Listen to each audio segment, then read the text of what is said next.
तुझे क्या लगता है बालक कि तू मेरी जगत से निकल गया तो अब बच जाएगा तू?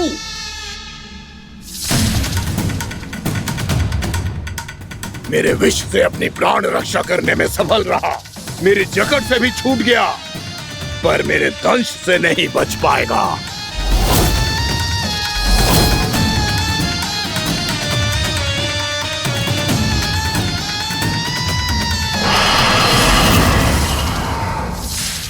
अब भय से भाग रहा है, पर मैं तुझे मृत्यु देकर रहूंगा।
मेरा नन्हा सा कान्हा कितनी देर भाग पाएगा?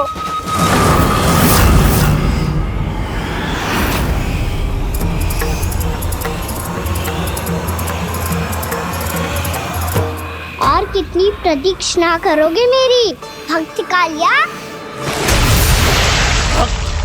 भक्त नहीं, काल हूँ मैं तेरा। जब अहंकार का मुकुट बुद्धि को ढक लेता है तो भक्त अपने भगवान को भी नहीं पहचान पाता। व्यर्थ की पहेली में मत उलझा बालक, ना मैं भक्त हूँ और ना तू भगवान।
जिसके लिए इतने व्याकुल हो रहे थे, उसे छूकर कालिया नाग का हलाहल जैसा विष भी चरणामृत बन गया है और यमुना जी के जल में फैल चुके विष के प्रभाव को भी नष्ट कर रहा है।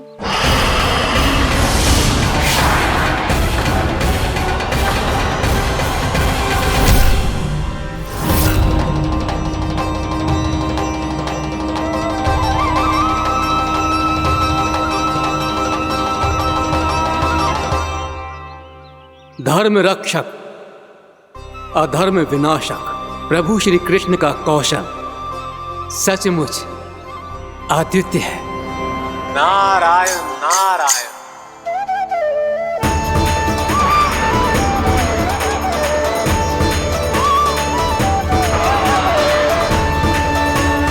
मेरा भार तुम्हारे भीतर के अहंकार का प्रतीक है कालिया। अब तुम्हारा अहंकार, तुम्हारा अभिमान मेरे पाँव के नीचे है और तुम्हारी पूंछ अर्थात तुम्हारे प्राण मेरे हाथ में। अब तुम क्या करोगे भक्त?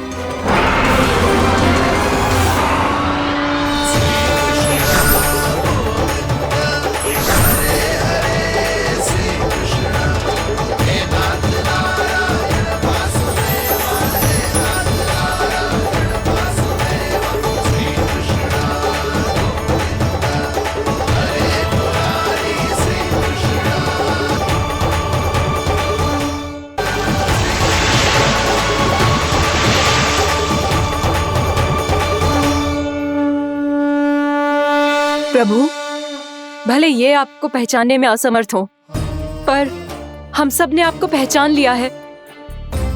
हाँ प्रभु, एक भक्त होने के नाते और एक अर्धांगिनी और माँ होने के नाते मैं आपसे इनके प्राणों की भिक्षा मांगती हूँ। अपनी कृपा दिखाइए और इन्हें क्षमा कर दीजिए। आपके लिए मित्र और शत्रु में कोई अंतर नहीं प्रभु। उसी तरह आपकी कृपा और दंड में भी कोई अंतर नहीं। दोनों दया ही तो हैं, अकारण ही किसी को प्राप्त नहीं होती। हमें विश्वास है कि हमारे पति को मिला ये दंड कोई अभिशाप नहीं है, आपका वरदान है। ये सत्य है प्रभु कि इनसे बहुत से पाप हुए हैं। इनके विष से बहुत सारे जीव जंतु को हानि पहुंची है, पर अब आपके चरण इनके शीश पर पड़ गए हैं। ऐसी कृपा तो बड़े बड़े महान महात्माओं को भी दुर्लभ है, और इन्हें प्राप्त हुआ तो अवश्य ही ये किसी महान पुण्य का ही फल है। हे प्रभु, उन्हीं पुण्य कर्मों की शक्ति का आह्वान कर मैं आपसे विनती करती हूँ, इन्हें प्राण दान दीजिए।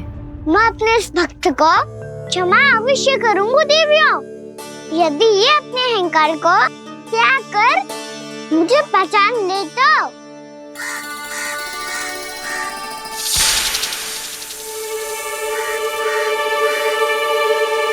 मैं तुम्हें श्राप देता हूँ, जितनी विषैली तुम्हारी जिह्वा है उतने ही विषैले सर्प बन जाओ तुम।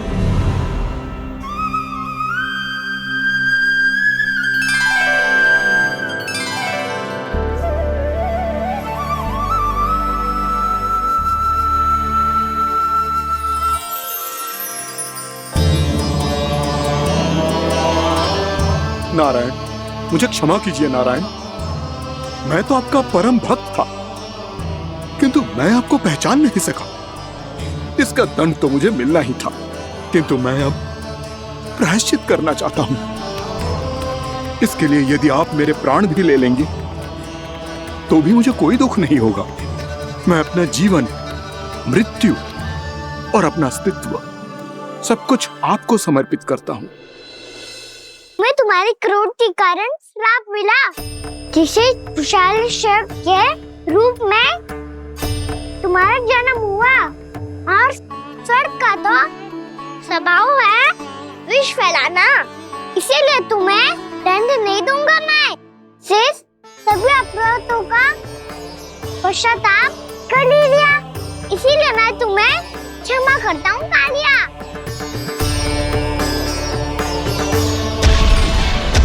पर तुम्हें यहाँ से दूर समुद्र के बीच जाकर रहना होगा, जहाँ किसी निर्दोष का जीवन तुम्हारे विष से प्रभावित न हो।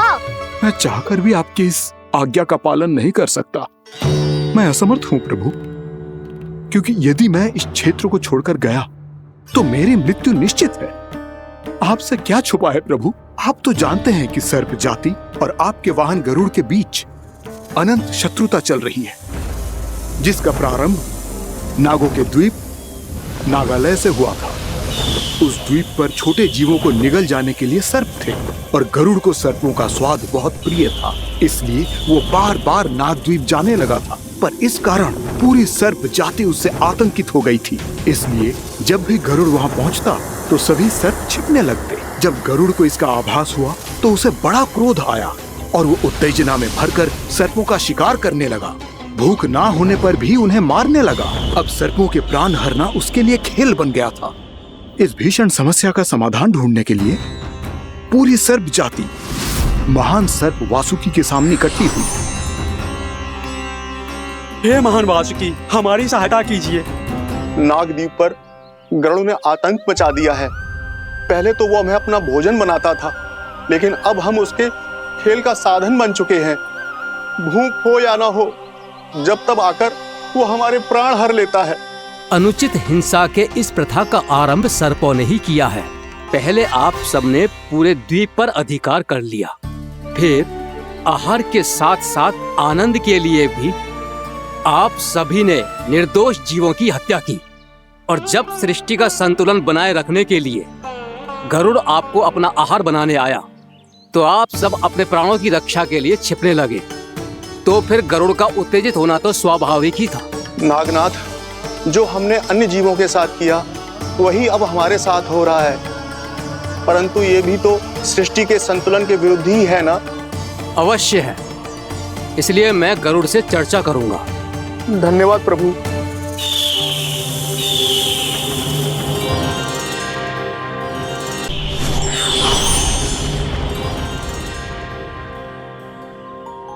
श्री नारायण के वाहन पक्षीराज गरुड़, मैं संपूर्ण सर्प जाति की ओर से आपसे एक निवेदन करने आया हूँ। कहिए, क्या कहना चाहते हैं आप? हे पक्षीराज, यदि आप हम पर ऐसे ही आक्रमण करते रहे तो शीघ्र ही हमारी प्रजाति समाप्त हो जाएगी। इसीलिए हमारी आपसे विनती है, यदि आप उचित समझें तो सर्पों के किसी एक घर से हम आपको एक सर्प प्रतिदिन अर्पित करेंगे। आप उसको आहार बनाइए और अन्य सर्पों को जीवित रहने का अधिकार दीजिए। मुझे स्वीकार है। तब से प्रतिदिन किसी एक घर से एक सर्प गरुड़ के भोजन के लिए भेजा जाने लगा। समय के साथ मेरे घर की भी बारी आई, परंतु मैंने एक बहुत बड़ी भूल कर दी। समय आ गया है स्वामी, आज गरुड़ के आहार के लिए इसे चुना गया है। कौन है यह गरुड़ और क्यों दूं मैं इसे कोई भेंट? स्वामी, सभी सर्प राज्यों और गरुड़ के बीच में यही समझौता हुआ है, हमें इसका सम्मान करना ही होगा। मैंने कोई समझौता नहीं किया, मैंने कोई वचन नहीं दिया और ना ही मैं किसी गरुड़ से भयभीत होता हूँ। यदि इस राज्य में किसी को सर्पों को अपना आहार बनाने का अधिकार है तो वो केवल मुझे है। अब से गरुड़ को दी जाने वाली हर भेंट मुझे दी जाएगी, महाविषधारी महान नागराज कालिया को। यह और कुछ नहीं, मेरा अभिमान था प्रभु, और ये मेरे इस जन्म की सबसे बड़ी भूल थी, क्योंकि फिर जब गरुड़ को इस बारे में पता चला तो। कालिया, अभिमान में आकर तूने अपने काल को ललकारा है। जिस कालिया के नाम में ही काल छिपा है, तू उसे ललकारने का दुस्साहस कर रहा है गरुड़। स्वयं को भगवान विष्णु का वाहन कहता है तो वाहन का ही कर्म कर। स्मरण रख, इस धरती के सर्वश्रेष्ठ योद्धाओं के लिए भी मैं मृत्यु का दूत हूँ। विनाश काले विपरीत बुद्धि, तुझ जैसे मूर्ख सदा इस युक्ति को सार्थक करते आए हैं। अपने विनाश को आमंत्रण किया है तो अब भोग।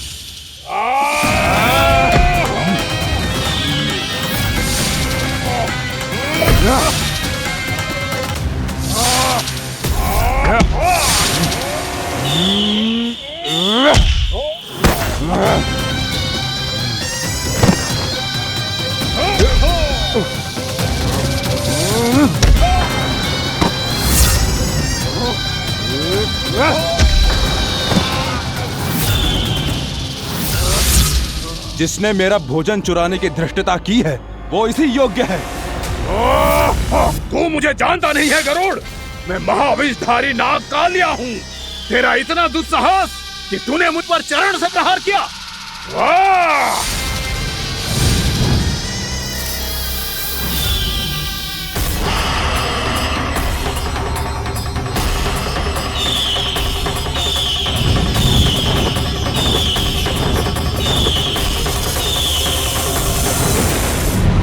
मैं अपने अभिमान में भूल गया था कि गरुड़ मुझसे कहीं अधिक शक्तिशाली है। इसलिए अपने प्राणों की रक्षा करने के लिए मैं एक स्थान से दूसरे स्थान भागने लगा। नदियां, पर्वत, यहां तक कि मैंने सागर भी लांघ डाला, पर मैं जहां भी जाता गरुड़ के रूप में मेरा काल वहीं आ जाता। इसीलिए मृत्यु की आशंका से भयभीत होकर मैं अपने बड़े भाई मां कद्रू के प्रथम पुत्र अनंत शेषनाग से राय लेने चला गया। भैया, मैं यहां आपसे आपकी सहायता लेने आया हूं। मेरी एक छोटी सी भूल के कारण यह गरुड़ मेरा पीछा कर रहा है। मुझे हर समय हर स्थान पे ढूंढते रहता है। यदि उसने मुझे ढूंढ लिया तो वो निश्चित ही मेरे प्राण ले लेगा। मुझे कोई ऐसा स्थान बताइए जहां मैं अपनी पत्नी और अपनी संतानों के साथ शांति से रह सकूं। तुम यमुना नदी के किनारे वृंदावन क्षेत्र में जाके वास करो कालिया। गरुड़ वहां प्रवेश नहीं कर सकता, क्योंकि उसे ऋषि सोबरी का श्राप मिला हुआ है।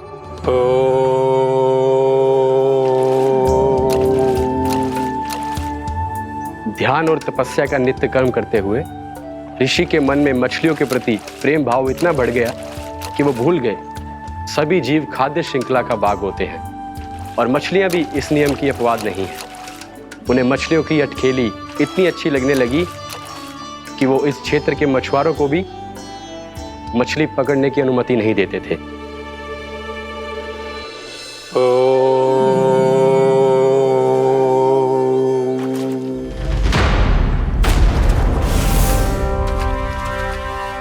उस दिन वो उस पक्षी को नहीं रोक पाए, पर तब से सावधान रहने लगे। यहां तक कि अपने साधना से भी अधिक ध्यान वो पक्षियों पर केंद्रित करने लगे। ठहरो! इसी क्षण अपनी चोंच में पकड़ी इस मछली को छोड़ दो। तुम्हें इन मछलियों का आहार नहीं करना चाहिए पक्षीराज। ये तो खाद्य श्रृंखला का नियम है ऋषिवर। यदि मैं इनका आहार नहीं करूंगा तो कोई और पक्षी कर लेगा। मैं अपने आनंद या प्रतिशोध के लिए इनके प्राण नहीं ले रहा। ये तो बस मेरा भोजन है। पर यह मेरा तपस्या स्थल है। तुम यहाँ शिकार करके मेरी साधना में विघ्न नहीं डाल सकते पक्षीराज। यदि आपकी यही इच्छा है तो मैं आज के बाद यहाँ नहीं आऊंगा।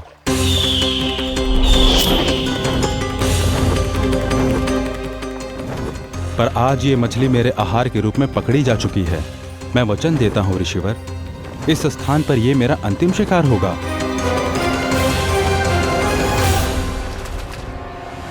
आज के बाद यदि तुमने वृंदावन की निकट उड़ान भी भरी तो तुम सैकड़ों टुकड़ों में फटकर मारे जाओगे पक्षीराज। ये मेरा श्राप है।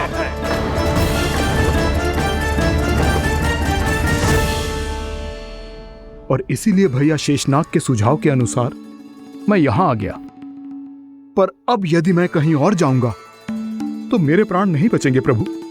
निश्चिंत रहो कालिया, अब से गरुड़ तुम्हें कोई हानि नहीं पहुंचाएगा। अब तुम्हारे फनों पर मेरी पक्षिंग बन गए कालिया, इसीलिए अब से तुम्हें गरुड़ से कोई भय नहीं होगा। निश्चिंत होकर अपने परिवार के साथ गहरे समुद्र में चले जाओ और सुख से शांति से निवास करो। पर ध्यान रहे निर्दोष जीवों को हानि ना पहुंचे। आपने मुझे जीवन दान दे दिया प्रभु, इस उपकार से मैं कृतज्ञ हूँ प्रभु। आदेश दीजिए, मैं आपकी सेवा कैसे करूं? तुम्हारे जल क्षेत्र से 1 कोटि कमल पुष्पों को लेने की अनुमति दे दो कालिया। यही मेरी सेवा होगी। प्रभु, ये तो मेरा सौभाग्य होगा।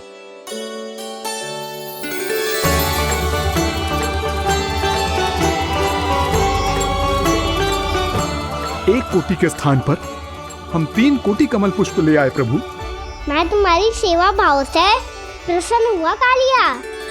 रमनाक द्वीप पर चले जाओ ताकि तुम्हारे कारण फिर कभी किसी निर्दोष जीव को हानि ना पहुंचे और न ही तुम्हारा विष मेरे प्रिय यमुना नदी के जल को दूषित कर पाए।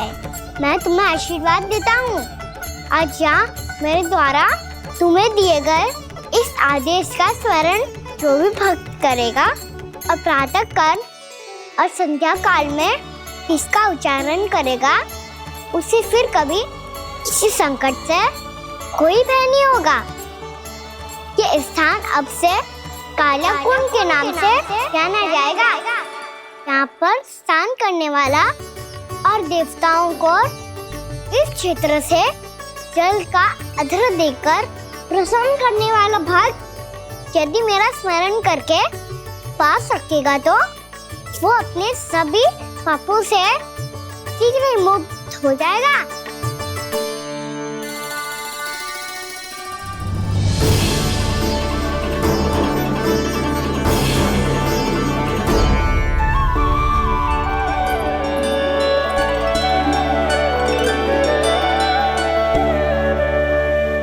कौन है जी भगवान जिसने अभी अभी कालिया जैसे विशाल विस्तर का सामना किया?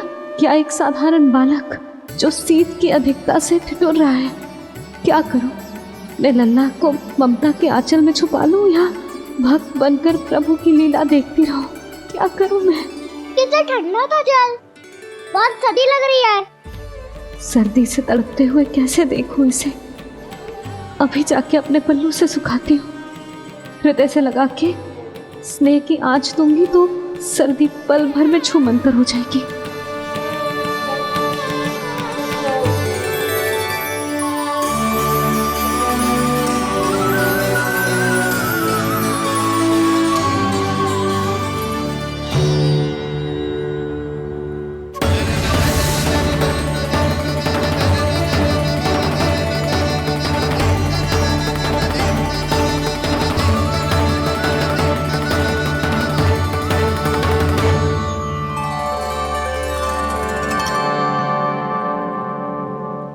मेरी आवश्यकता ना है इसे।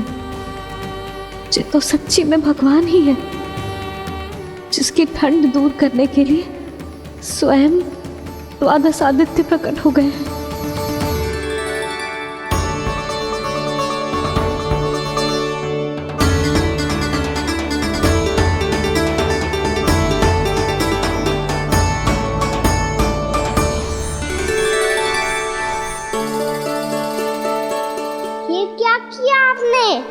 मैया मुझे अपने हृदय से लगाने वाली थी कि आप सब प्रकट हो गए।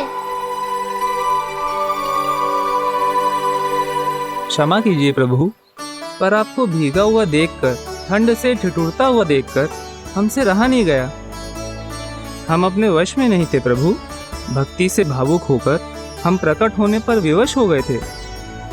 हमारी किरणें जैसे स्वयं ही फूट पड़ी और दौड़ पड़ी आपको सुखाने के लिए। मैं आपका प्रेम, आपकी भक्ति समझता हूं आदित्यगण, और इसीलिए इस समय मैं जहां खड़ा हूं, इस स्थान को द्वादश आदित्य टीला के नाम से जाना जाएगा। द्वादश आदित्य टीला के नाम से जाना जाएगा। हम धन्य हो गए प्रभु। और कहाँ जा रहा है? जो गड़बड़ किया है उसे सुधारिए तो सही। प्रभु आज्ञा दीजिए। अपना दाम इतना अधिक बढ़ा दीजिए कि मुझे स्वेद आने लगे,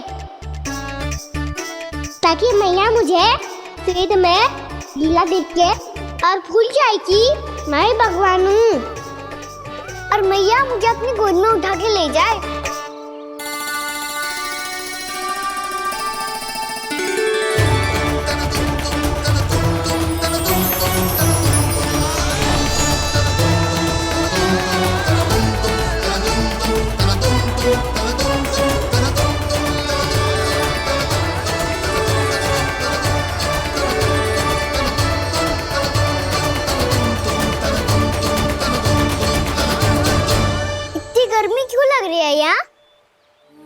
स्वेद की एक बूंद भी आती थी तो मैं अपना आंचल लेकर पहुंच जाती थी इसके पास। जानती ही नहीं थी कि चेतु स्वयं वायुदेव को आदेश दे सकते हैं कि वो बहने लगे और उसका सारा स्वेद सुखा दे। वायुदेव की आवश्यकता नहीं है मैया, मुझे आप ही चाहिए। लगता है जिस बात का भय था वही सत्य होने लगी है। मैया मेरे भगवान रूप को भूल नहीं पाएगी और अब मेरे लिए उनके सत्य छुपा कर रख पाना कठिन हो जाएगा। कृष्णा कृष्णा हरे कृष्णा कृष्णा कृष्णा मुरली मनोहर कृष्णा गोपाला गोविंदा हे दामोदरा।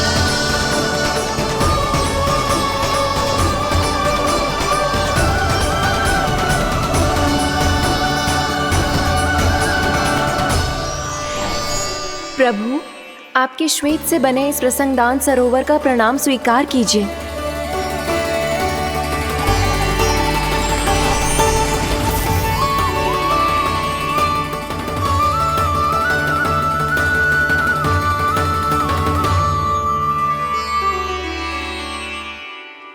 ओहो, इस चमत्कार को देखकर भैया को और भी अधिक विश्वास हो जाएगा कि मैं भगवानी हूँ। अब कैसे मनाऊं मैया को कि मैं इनका लाई हूँ। बाबा है ना, अब तो यही सहायता करेंगे। श्री कृष्णा गोविंदा हरे हरे श्री कृष्णा गोविंदा हरे हरे श्री कृष्णा हरे मुरारी श्री कृष्णा श्री कृष्णा श्री कृष्णा।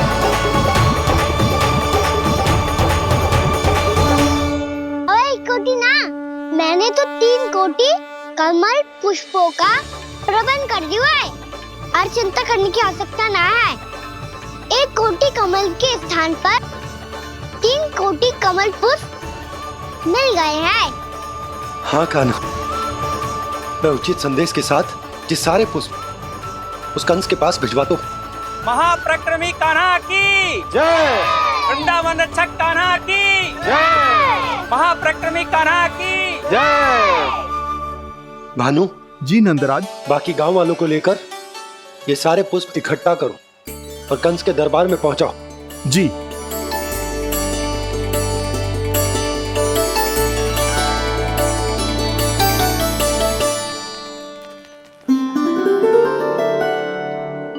मैया, कौन हो तुम?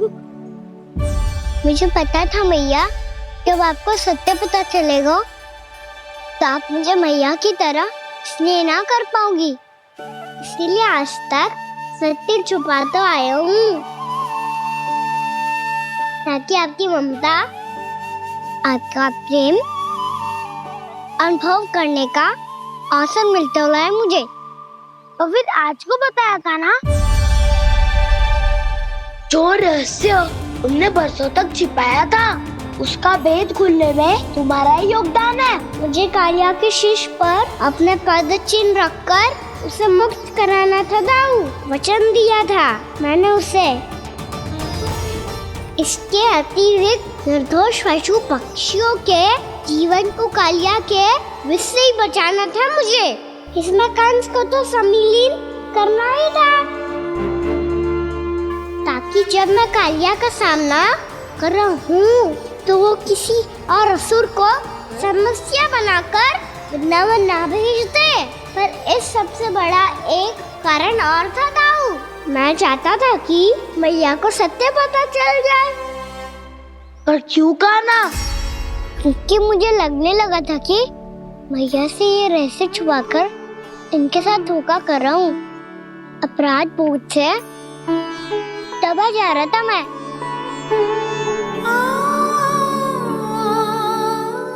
जो सत्य आपको, बाबा को, सभी को पता है, यहाँ तक कि मेरे सखा भी जानते हैं, वो सत्य मैंने मैया से छिपाया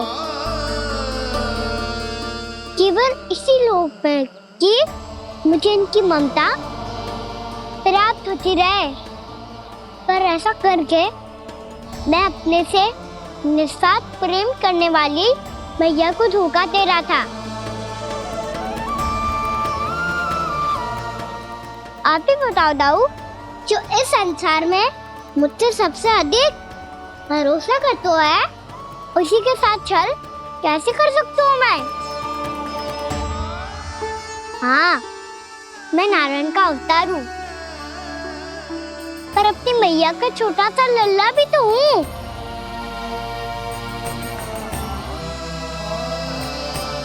इसीलिए तो यमुना जी में छलांग लगाने का एक कारण इस गेंद को लेने जाना भी था।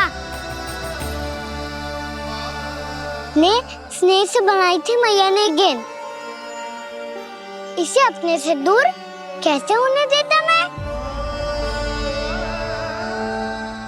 आपको आभास भी ना है मैया कि आप मेरे लिए कितने महत्वपूर्ण हो।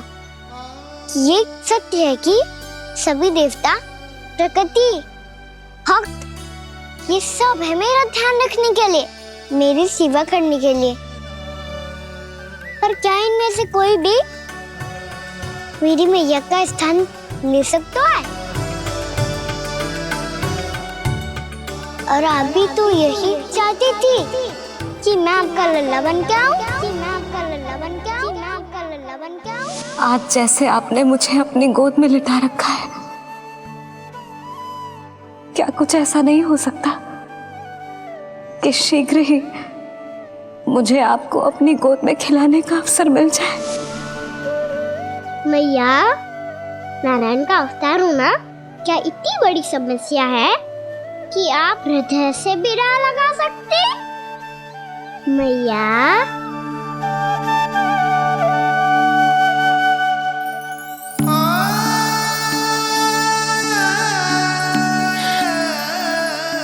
मेरा कान्हा, मेरा लल्ला।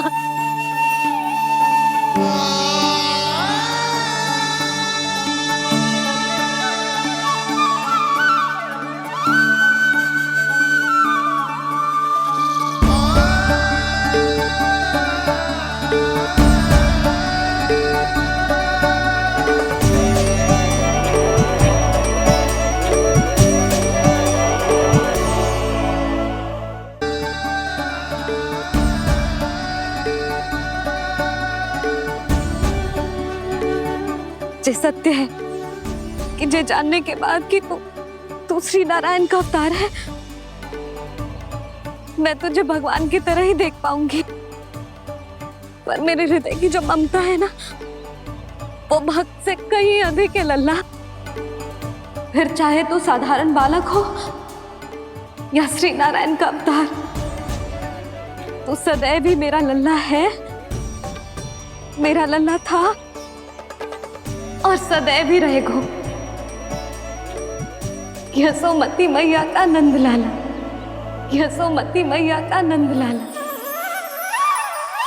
यशोमती मैया के नंद लाला,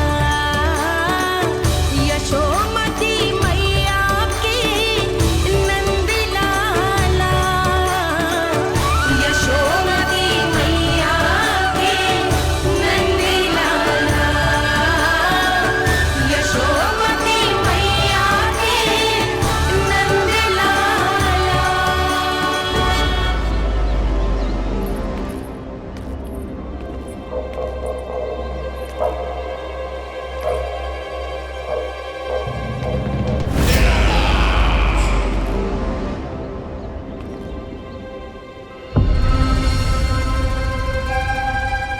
क्या है ये साला?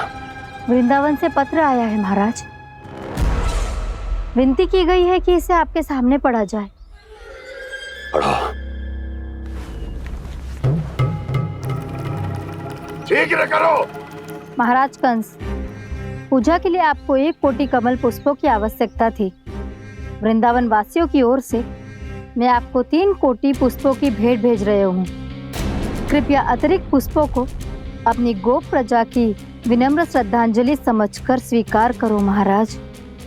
आपको ये जानकर प्रसन्नता होगी कि जैसे ही मेरा पुत्र कृष्ण कालिया नाग के सामने पहुंचो, वो महाभयंकर नाग भी आपके भय से कांप उठा और स्वयं ही ये सभी पुष्प हमारे द्वार पे पहुंचा गए।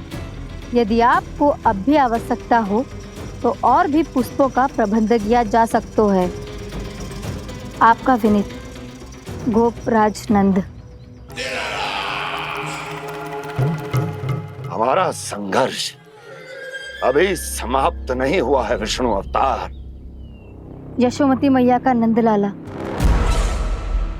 पत्र में लिखा है महाराज, उसे इसी नाम से बुलाया जाना प्रिय है।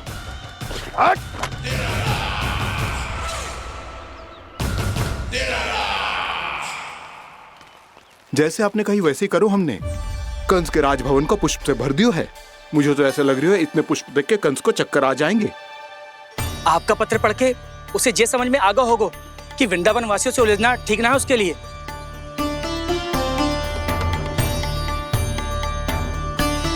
वैसे ही हमारे श्री कृष्ण हमारी रक्षा करने के लिए है ना।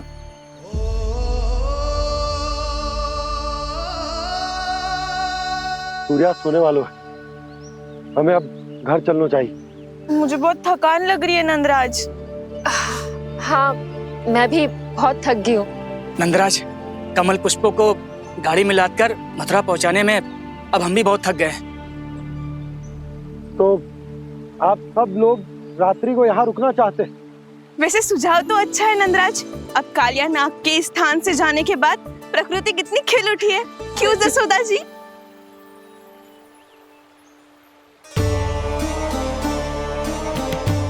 सब सामान्य है।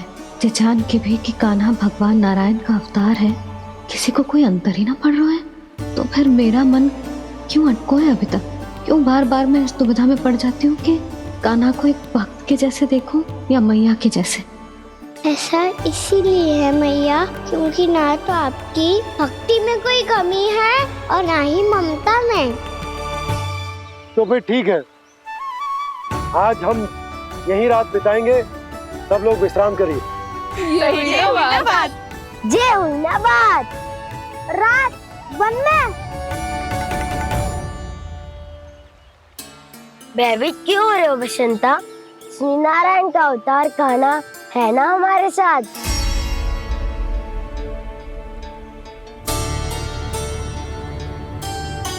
लगता है कोई मैया को भूलने ही नहीं देगा कि मैं नारायण का अवतार हूँ।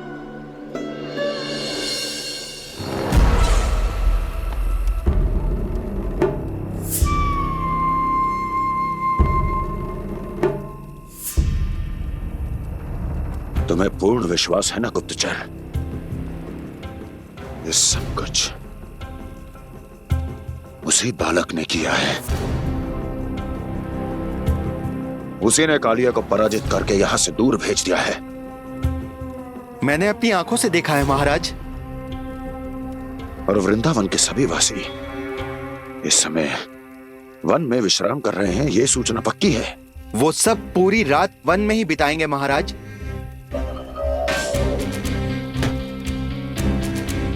मेरी रातों की नींद छीनकर वो वन में आनंद कर रहे हैं।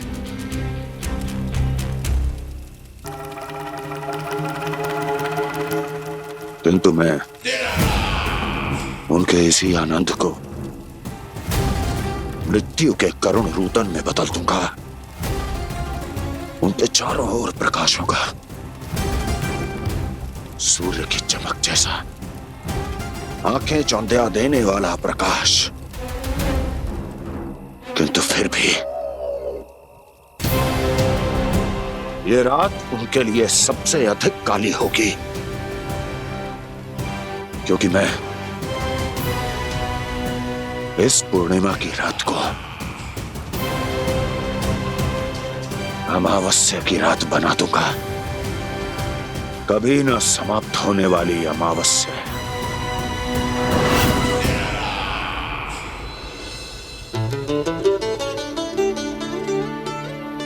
भाभी देखो, वन देवी प्रसाद के लिए जे केले लाई हूँ मैं। हाँ दिखा तो, इसमें से पक्के केले कान्हा के लिए चुन लेती हूँ। पर वो तो नारायण का अवतार है, उसके लिए फल कैसे चुनूं मैं? जो उसके हाथ में आएगा अपने आप ही मीठा हो जाएगा।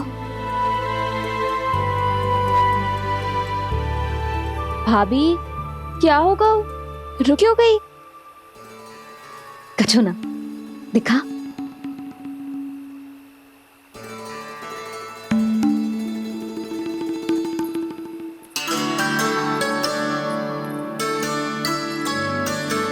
कान्हा, तुझे भूख लगी आई होगी ना? मैया खिलाओ ना। अच्छा।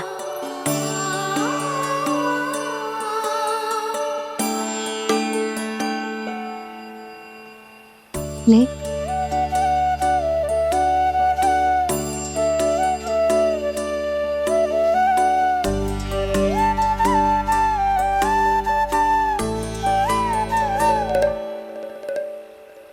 मैया के व्यवहार में बदलाव आ रहा है।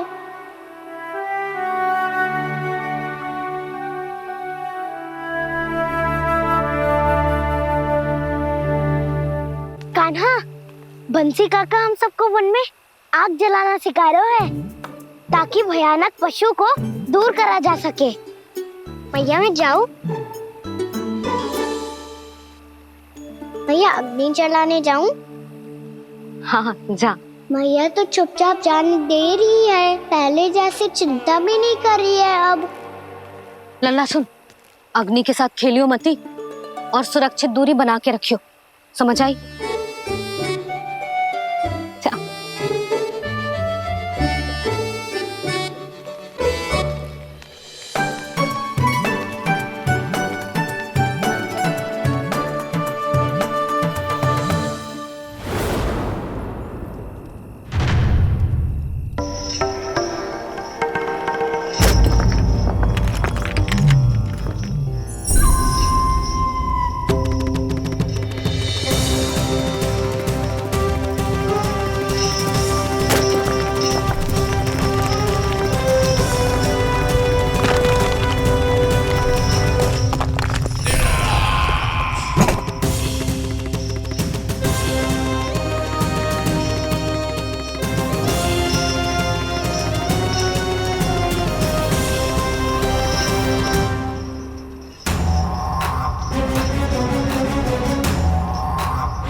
स्वयं को प्रकट करो दावानल।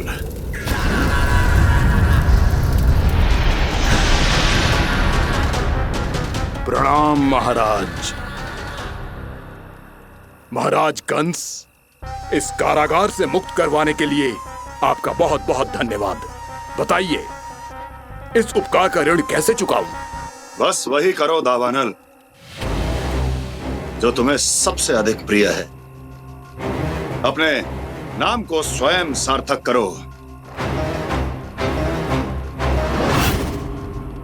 जला दो, पूरे वृंदावन को जला दो।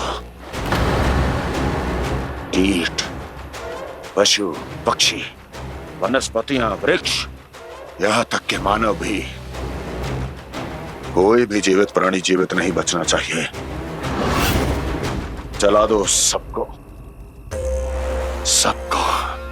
आपकी आज्ञा ही मेरी इच्छा है और आपकी इच्छा ही मेरी आज्ञा।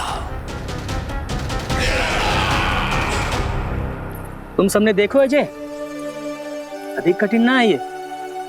2 पत्थर हाथ में पकड़ ले, ऐसे रगड़ लो है, चिंगारी निकलेगी, घास फूस अग्नि पकड़ेगी और भक्क से जल जाएगा। लो करो, लो सुबल।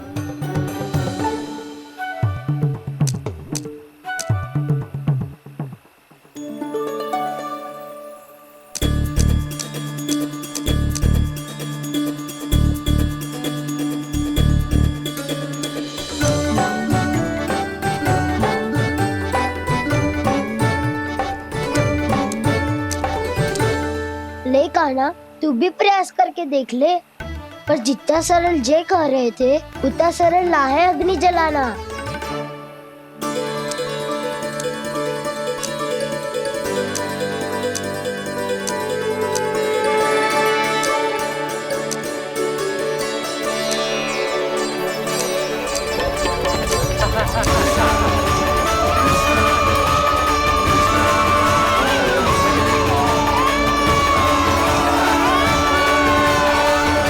ये तो श्री नारायण का अवतार है। संसार की सारी अग्नि इसके नियंत्रण में है, तो फिर एक चिंगारी उत्पन्न करना कौन सी बड़ी बात है।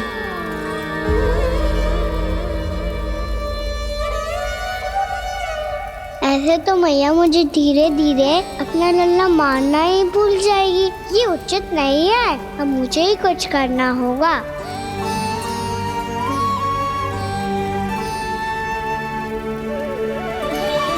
कान्हा, ऐसे मत करो, लग जाएगी।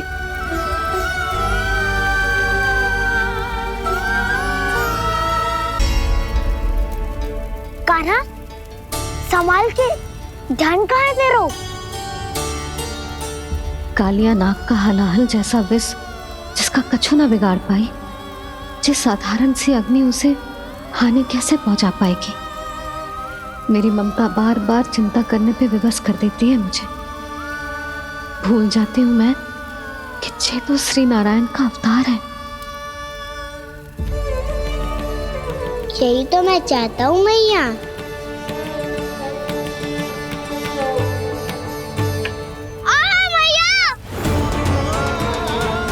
कान्हा,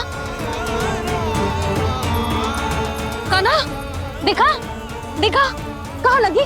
हाँ, बोला था ना अग्नि से दूर रहने। दिखा, जले का चिन्ह ना है।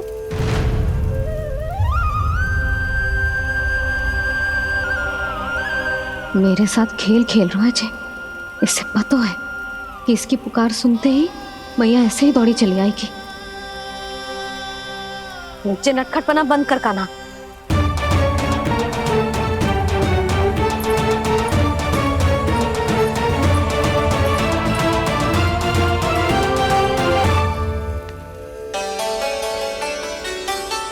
यशोदा, आ जाओ, कान्हा को भी बुला लो।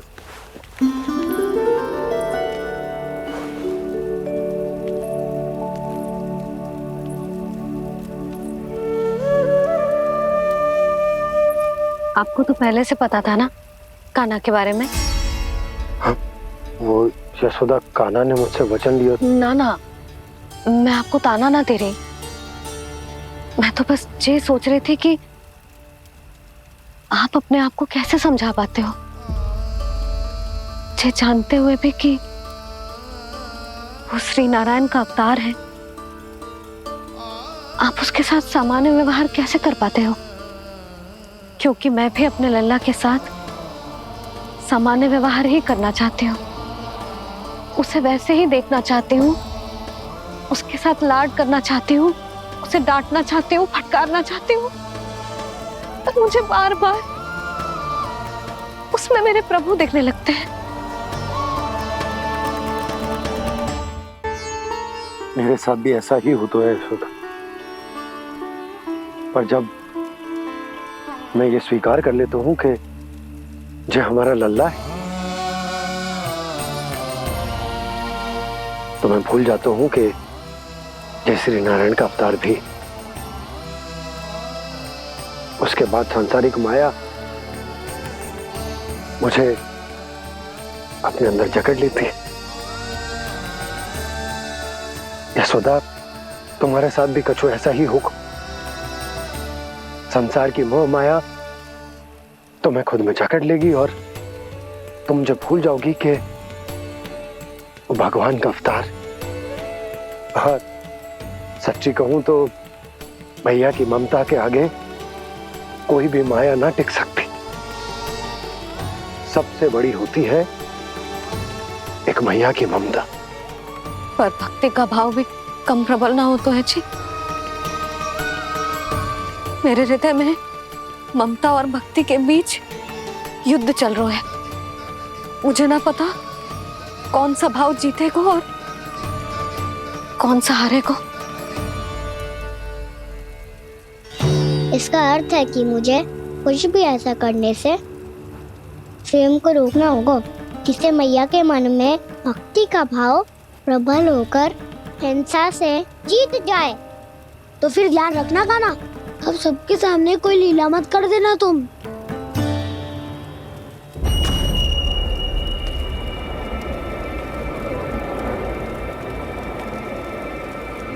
वो देखो, वो वहां बैठे हैं सब कोने में।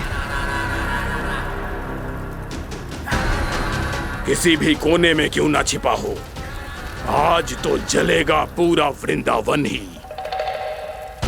मुझे फैला दो यहाँ और फिर जाओ महाराज कंस को सूचना दो कि उनका कार्य हो गया है। महाराज का आदेश स्मरण है ना, वृंदावन का कोई भी आदमी आज जीवित नहीं रहना चाहिए। अग्नि को जलाना मत सिखाओ, जाओ मुझे अपना कार्य करने दो।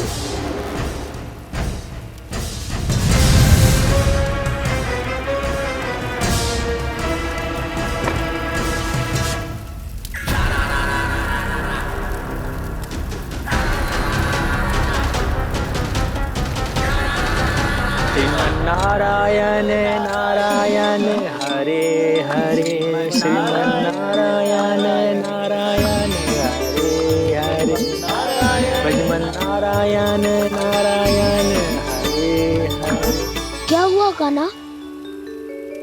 मैंने आपको कहा था ना कि मैं कोई लीला ना करूं, पर देखो कंस मामा ने असुर वृंदावन को भेज दिया है।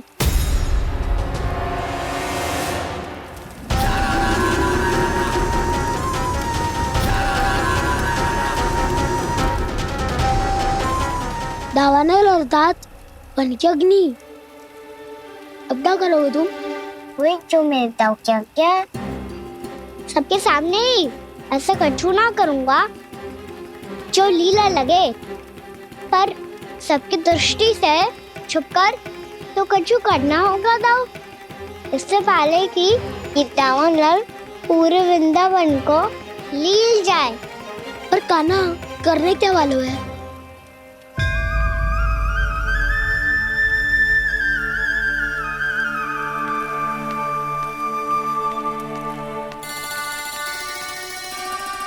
भैया बहुत थको, सुला दो ना। आजा।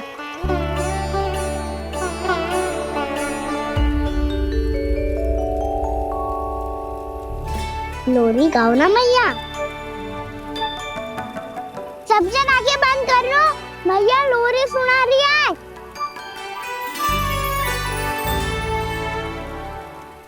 तो ये है तुम्हारी योजना।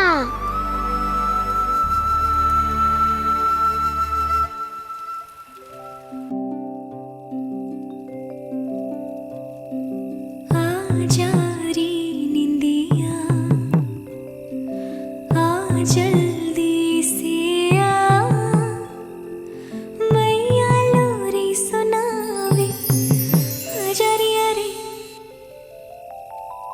गोदी का पलना है, मैया डोरी झूले उसमें कान्हा रे, अजरिया रे तुझसे है पूरन दुनिया मोरी, लल्ला तो मेरा मैया मैं तोरी, अजरिया रे रू रू रू रू रू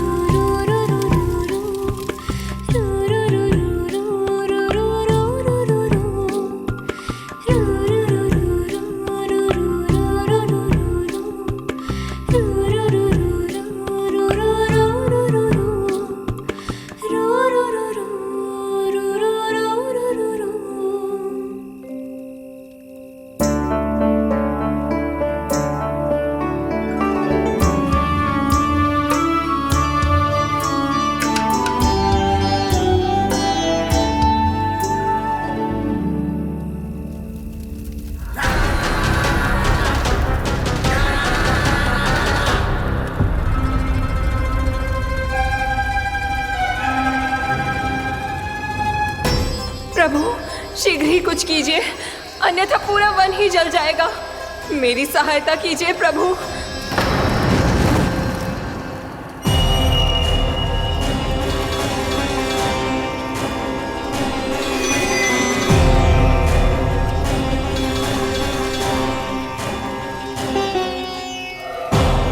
आज कोई नहीं रोक सकता मुझे। आज इस वन का एक एक दिन का जला डालूंगा। मुझे भूल गए दावानल, मैं तुम्हें ऐसा करने की आज्ञा नहीं दूंगा।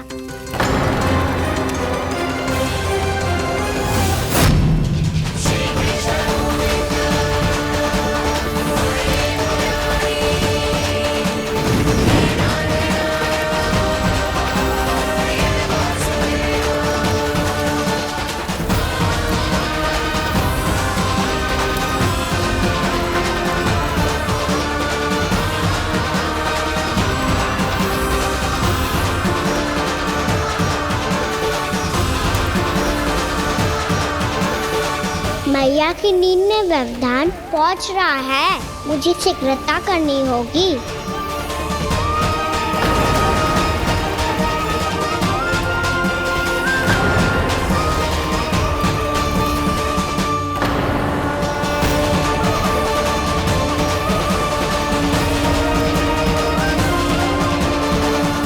कुछ ही समय पहले बुझती हुई चिंगारी से घबरा गया था, अब इतने विशाल दावानल को निगल गया।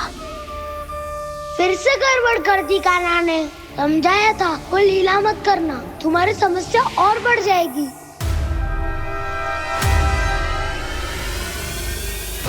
अब क्या करूं दाऊ?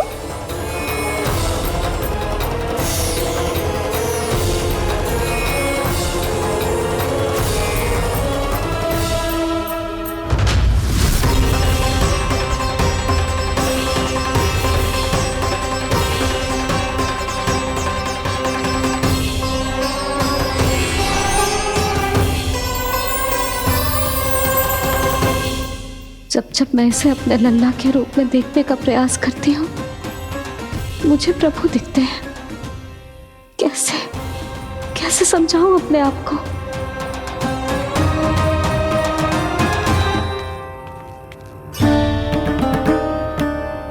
मैया मुझे पता है आपने कहा था अग्नि के साथ मत ही खेलना, पर अग्नि फैल रही थी। मुझे कछु ना कछु तो करना ही था मैया। क्यों प्रभु, क्यों छीन रहे हो एक मैया से उसकी ममता? मैं आपकी भक्त अवश्य हूँ, पर उसके साथ साथ आपकी मैया भी बने रहना चाहती हूँ। आपको एक मैया बनकर दुलारना चाहती हूँ, फटकारना चाहती हूँ, डांटना चाहती हूँ। तो फिर डांटो ना मैया, फटकार लगाओ, मुझे दंड दो। कैसे कान्हा? तुझे देखते ही मुझे अपने भगवान दिखाई देने लगते हैं। मेरे मन में तेरे प्रति भक्ति के भाव जाग रहे हैं। मैया ऐसा मत ही करो ना। देखो मैं वही कान्हा हूँ जिसे आप लोरी सुना के सुलाती थी। वही कान्हा हूँ जिसे अपने हाथों से माखन खिलाती थी।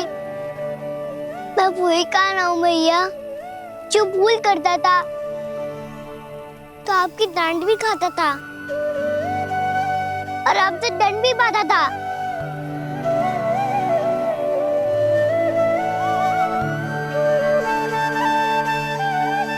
मैया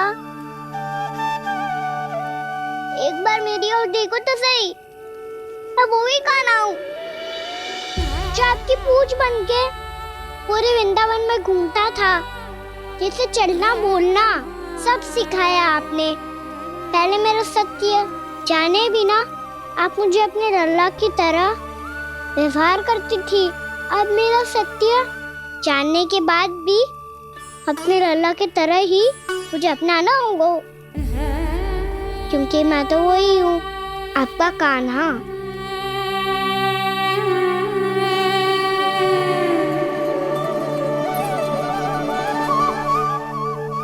इतना प्यार करते हो तुम मुझसे? जब मैं तेरे भीतर भगवान का रूप देखती हूँ तो मैं भयभीत हो जाती हूँ कान्हा। ये सोच के कि तू मुझे छोड़ के तो ना चला जाएगा। कहीं गया भी तो सदैव आपके हृदय में ही रहूंगा। वही तो है मेरा असली निवास।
लल्ला गिरफ्तार कर, घर पहुंचकर झाड़ बुहारी भी करनी है।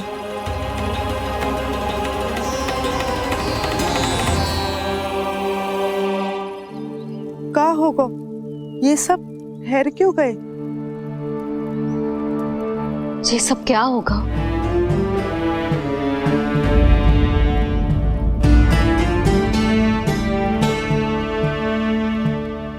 कल ही तो हम इस क्षेत्र की सुंदरता की प्रशंसा कर रहे थे ना, और आज कछु बचो है तो बस चिंगारियां, भस्म का ढेर और विनाश का दृश्य। चिंता क्यों करती हो भाभी? जिसने इस वन को, हम सबको जलने से बचाए हुए, वहीं से फिर से हरा भरा कर देगा।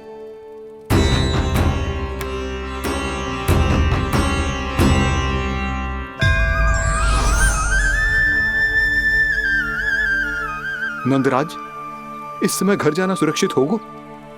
पूरा मार्ग जल गयो है। इन सुलगती चिंगारियों का ताप किसी बालक या वृद्ध के पांव में लग गयो तो?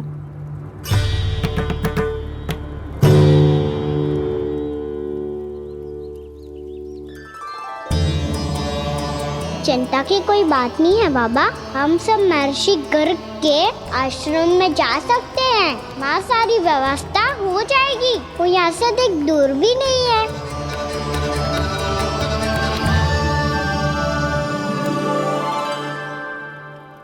मुझे लगता है कि हम सबको ऋषि गर्ग के आश्रम जाना चाहिए।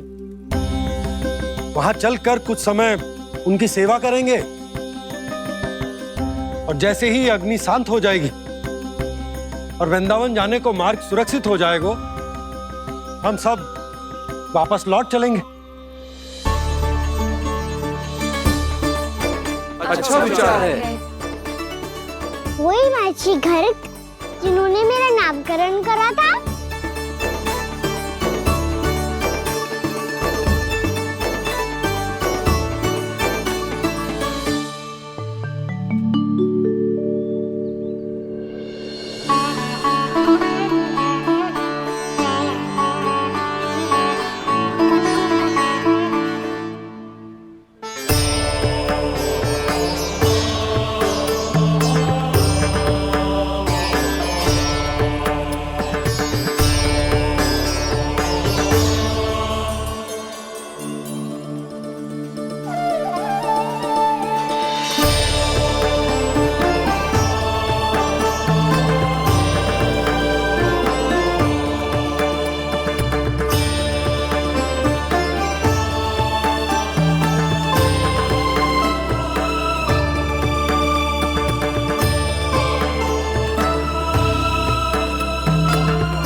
आज से तुम्हें सारा संसार जिस नाम से पहचानेगा, वो नाम है कृष्ण। कृष्ण वो नाम है कृष्ण। कृष्ण वो नाम है कृष्ण। कृष्ण।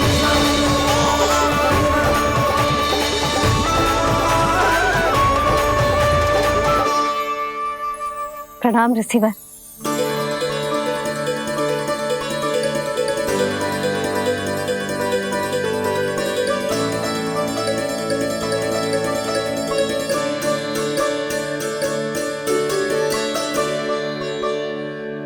ऋषिवर, आपका स्वास्थ्य ठीक तो है ना? महर्षि को संभालो कान्हा, नहीं तो साक्षात प्राप्त कर देंगे तुम्हें। और तब छोटी बा को तुम्हारे भगवान होने की स्मृति फिर से आ जाएगी।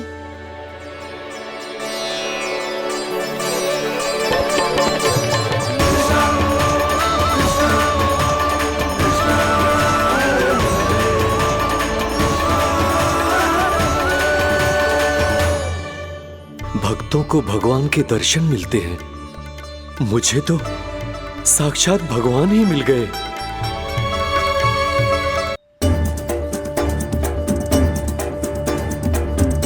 इस समय मैं भगवान नहीं, बस आपका शिष्य हूँ ऋषिवर। स्मरण रखिए, भगवान अपने भक्त के घर नहीं आए। आज एक पुत्र अपनी मैया के साथ एक महर्षि के आश्रम आया है।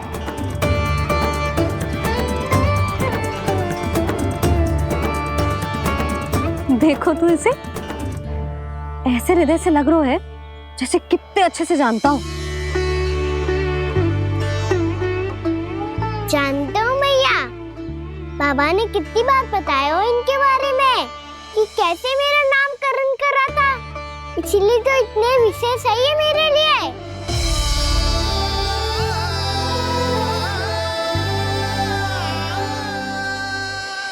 अच्छा ही है कि यशोदा जी भूल रही है कि इसका लल्ला स्वयं श्री नारायण का अवतार है। आप सभी का यहाँ आना बहुत ही प्रसन्नता की बात है। आप आए हैं अपनी इच्छा से, परंतु मेरी इच्छा के बिना जा नहीं पाएंगे। आपके साथ समय बिताने हैं महर्षि, इतनी शीघ्र यहाँ से जाएंगे भी ना?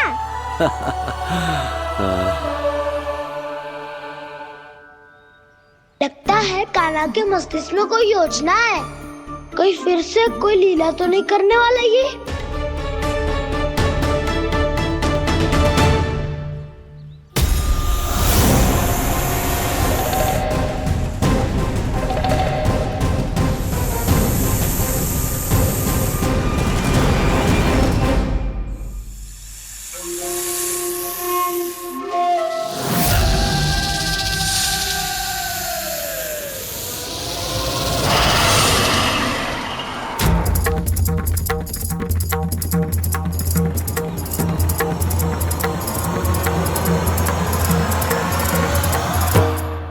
क्या बात है कान्हा, अपने दाऊ को नहीं बताओगे?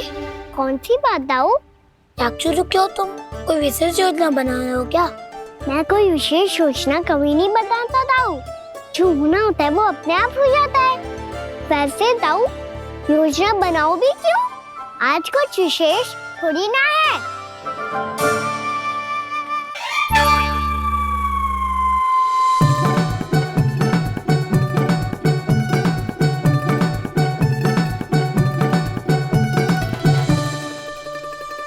अच्छा, तो मेरा जन्मदिन इसके लिए विशेष अवसर नहीं है, या फिर इसे स्मरण ही नहीं है कि आज मेरा जन्मदिन है?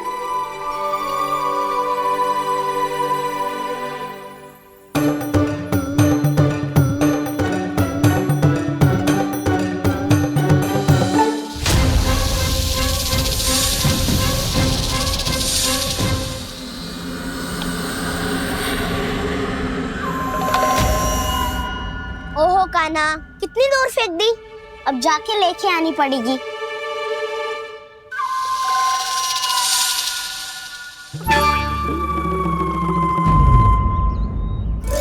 बलराम,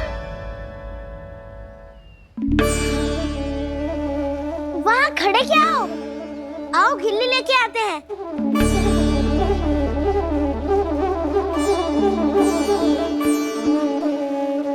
चलो भी।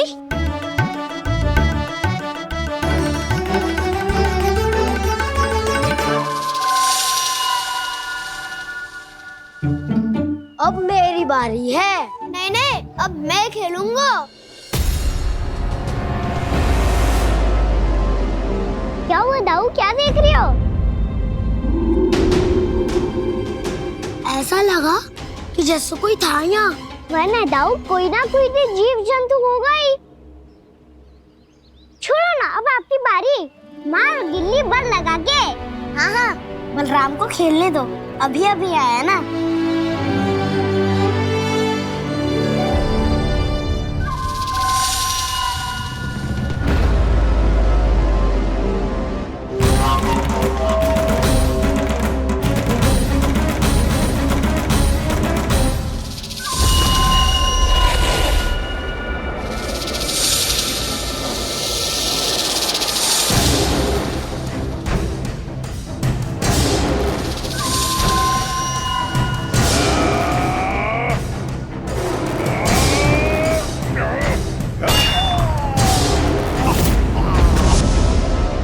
यही हत्या की थी ना उसने मेरे भाई बकासुर की, और वो सारे बालक बड़े चाव से देख रहे थे, प्रशंसा कर रहे थे उस मायावी की।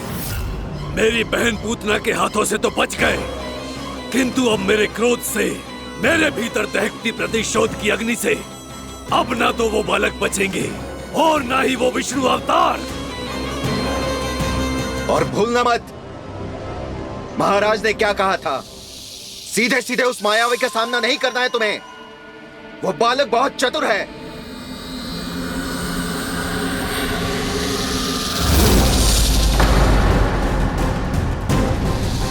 पर है तो एक बालक ही, और एक नन्हा सा बालक क्या हानि पहुंचाएगा मुझ जैसे महाविशाल महाशक्तिशाली अघासुर को।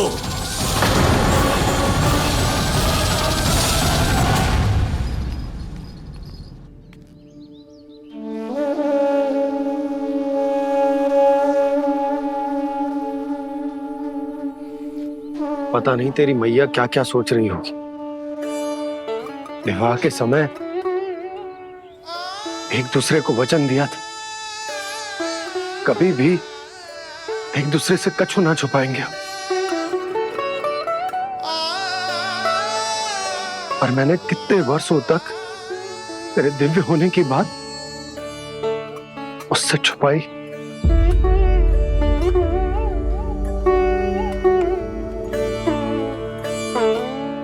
कान्हा, तुमने ही तो कही थी कि मैं तुम्हारा सत्य तुम्हारी मैया को ना बताऊं। फिर तुमने स्वयं ही उन्हें अपने सत्य के बारे में क्यों बताया?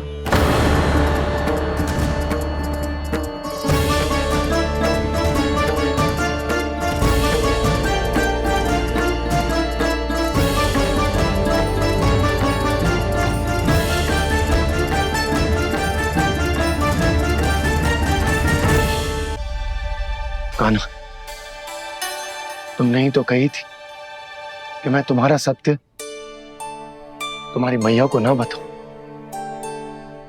फिर तुमने स्वयं ही उन्हें अपने सत्य के बारे में क्यों बताया? दाऊ के मन में यही शंका थी बाबा। उन्हें भी मैंने यही कहा था कि मैया को कभी ना कभी तो मेरा रहस्य पता चलना था। किसी और से जानकारी मिलती तो उन्हें अधिक दुख होता। इसीलिए मुझे लगा अच्छा यही है कि इन्हें मेरा सत्य से मुझसे पता चले। वैसे भी मैया से भेद छुपा के मुझे अच्छा नहीं लगता बाबा। इतने वर्षों में मैं जब जब मैया से कुछ भी छुपाता था तब तक मेरे हृदय को भी पीड़ा होती थी।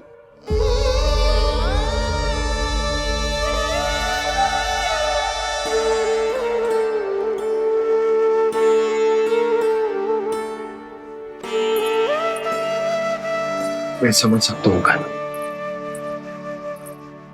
क्या सोच रहे हो? कछु ना। क्या कछु ना? पता भी है ये सारे बालक कल रात से भूखे हैं। दो। कान्हा चल।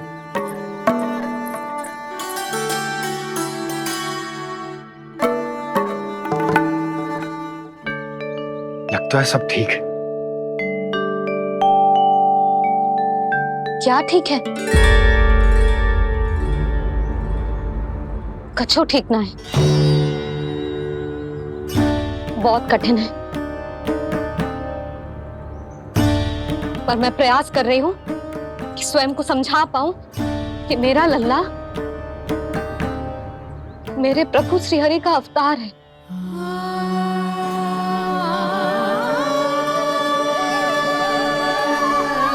ठहर, तू कहाँ जा रहा है बिना बताए? पूरे संसार के लिए तू दिव्य होगो, मेरे लिए तू केवल मेरा लल्ला है। समझ आई? अब आके कछु खा ले।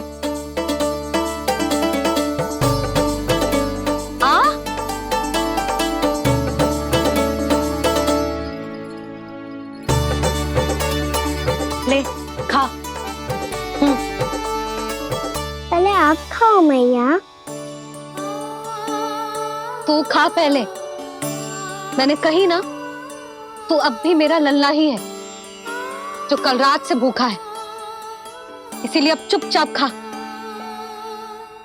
और जे मती सोचियो कि मैया को सत्य का पता चल गया है तो कछु कहेगी ना। तेरी मैया हूं कान्हा, कस के डांटूंगी और आवश्यकता पड़ी ना तो डांटूंगी भी और दंड भी दूंगी। और फिर भी बात ना मानी तो स्मरण है ना ओखल, देख यहां भी है।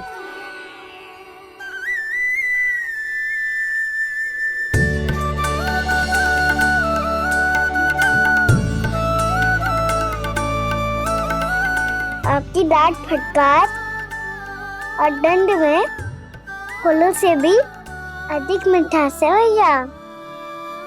प्रेम है तेरा ऐसा निराला, विवश हो कर आए जग पाला।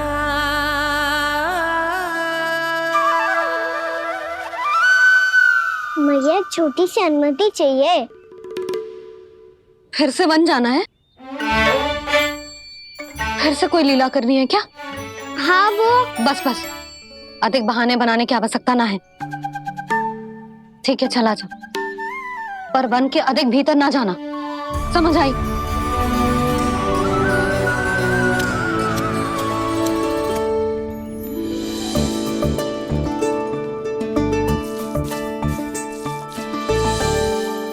चलो मिल गई अनुमति।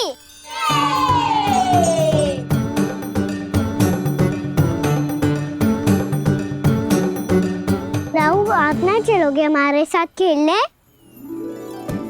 नहीं, तुम जाओ, मुझे पौधा लगाना है। पर क्यों राहु? क्योंकि माँ ने कहा है आज मेरा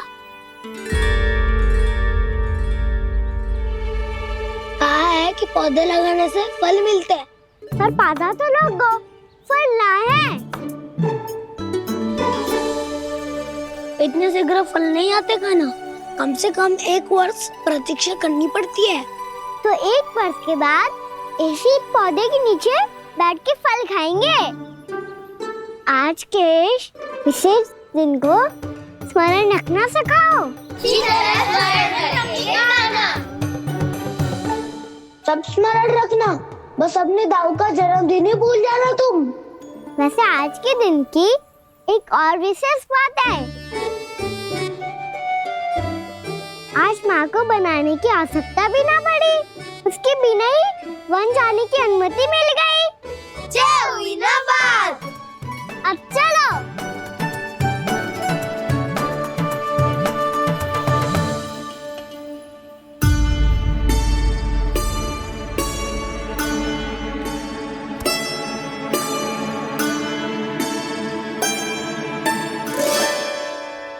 बलराम, कहाँ थे तुम? अच्छा तुम्हें पता है, महर्षि गर्ग ने मेरी विनती स्वीकार कर ली है। तुम्हारे जन्मदिन के विशेष अवसर पर तुम्हारे लिए विशेष पूजा करेंगे वो। जो किसी को स्मरण ही ना रहे, वो कैसा विशेष अवसर? क्या हुआ? किसी ने शुभकामनाएं नहीं दी? सखा बोले तो कोई बात नहीं, पर छोटा भाई भूल गया माँ। क्या? ये कैसे संभव है? वही तो मैं भी सोच रहा हूँ माँ। पूरे संसार की हर छोटी से छोटी बात जिसे ध्यान रहती है,